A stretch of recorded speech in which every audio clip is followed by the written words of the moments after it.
പുരോഹിതന്മാരുടെ ഹോമയാഗങ്ങൾ പ്രസാദിക്കുകയും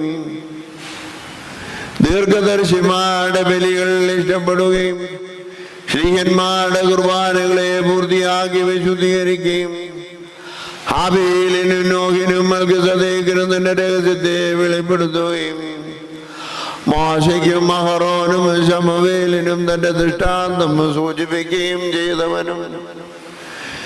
ഏകമായി ഗ്രഹിക്കപ്പെടുകയും നൃത്തമായി ഏറ്റുപറയപ്പെട്ടു ഘോഷിക്കപ്പെടുകയും ചെയ്യുന്നവനും വിഭജിക്കപ്പെടുവാൻ പാടില്ലാത്ത സത്യേകദൈവമായ കർത്താവിന് ദൈവികമായി സ്തോത്രബലി അർപ്പിക്കപ്പെടുന്ന ഈ സമയത്തും സകല പെരുന്നാളുകളിലും നേരങ്ങളിലും നാഴികകളിലും ഞങ്ങളായുസോടുകൂടിയിരിക്കുന്ന എല്ലാ ദിവസങ്ങളിലും സ്തുതിയും ബഹുമാനവും ആരാധനയും